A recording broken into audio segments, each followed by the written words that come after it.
প্রায় লক্ষ্মীর ভান্ডারের আদলে শতরূপাপল্লীতে এবারে কালী পুজো উদযাপিত হচ্ছে। 24তম বর্ষে পা দিয়েছে এই শতরূপাপল্লী। আগামী বছর 25তম বর্ষে পদার্পণ করবে। আমরা দেখলাম দেবদাসরাও এখানে এসেছিল। তো এই 4টে দিন কিভাবে এখানে পুজো উদযাপিত হচ্ছে? আমাদের 2000 সালে আমরা এই পুজোটা শুরু করি। তার আগেও হতো, কিন্তু সেটা পরিচিত দেওয়ার মতন ভাবে হতো না, খুব ছোট কারণে। আমাদের এই শতরূপাপল্লীতে বাচ্চা বড় মিলে প্রায় 600 লোকের মতো বসবাস।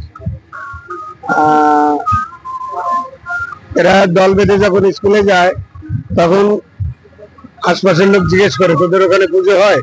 2000 সালে সেই কথাটা আমরা অ্যাকসেপ্ট করে আমরা এই পুজোটাকে শুরু করি। তখন আমাদের বাজেট খুব কম ছিল, চাঁদাও কম পেতাম আমরা। আর আমরা বাইরে কোনো চাঁদা তুলি না। আমাদের নিজেদের শতরূপাপল্লীতে যেসব সদস্য আছে তাদেরই চাঁদা, তাদের দেওয়া অর্থ, এবং আমাদের কাউন্সিলর যিনি আছেন, এর আগে ছিলেন অনিতা মণ্ডল, তারপরে আমাদের মাননীয় মনীষ মুখার্জি মহাশয়, এনাদের আপনার সহযোগিতা পাই। আর পাড়ার লোকের সহযোগিতায় এই পুজোটা চলে। আমরা বাইরে থেকে কোনো চাঁদা কোনোদিন তুলিনি, আর আমরা বাইরে থেকে আমরা আশাও করি না। আমাদের নিজেদের পুজো আমরা নিজেরা করি। এইভাবে করতে করতে আজকে 24 বছর। আমাদের এখানে 2 সম্প্রদায়ের লোক বসবাস করে, হিন্দু এবং মুসলমান। আমরা দুটো অনুষ্ঠান করি, একটা ঈদ আর একটা কালী পুজো, এবং সমষ্টিগতভাবে সবাই এক জায়গায়, মানে ভাইয়ের মতন সবাই একত্রিত হয়ে আমরা ঈদ কালী পুজো করি। এবং এখানে 2 বার খাওয়া দাওয়া হয়। ঈদের সময় একবার খাওয়া দাওয়া হয়, কালী পুজোর সময় একবার খাওয়া দাওয়া হয়। সমস্ত পাড়ার লোক এক জায়গায় প্যান্ডেল করে আমরা মানে এক জায়গায় বসে খাওয়া দাওয়া করি। এইবার আমাদের এখানে ঝড়ঝাপটা আপদ বিপদ অনেক হয়েছে, কিন্তু আমাদের পাশে মনীষ মুখার্জি যতদিন আসছে আমাদের কোনো অসুবিধা হয়নি। মায়ের পুজো চলছে, আর আপনাদের সহযোগিতা থাকলে আরো চলবে।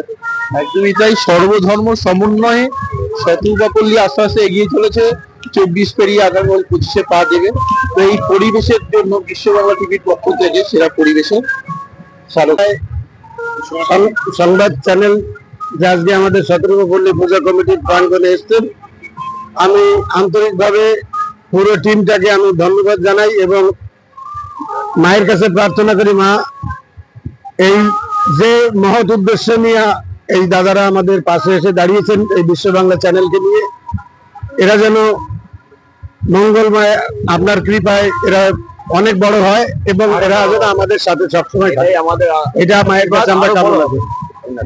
বিশ্ব বাংলাকে আমরা নমস্কার জানাই এবং কৃতজ্ঞতা জানাই যে আপনারা সবসময় আমাদের প্রিয় বিধায়ক শ্রীমতী অদিতি মুন্সি মহাশয়ের পাশে আছেন।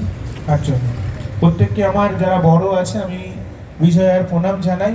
তার সঙ্গে সঙ্গে যারা আমার ছোট আছে বিজয়ার শুভেচ্ছা, এবং ইতিমধ্যেই আমরা কালী পুজোর পড়ে গেছি, তাই শুভ দীপাবলির প্রীতি শুভেচ্ছা এবং আন্তরিক অভিনন্দন জানাচ্ছি।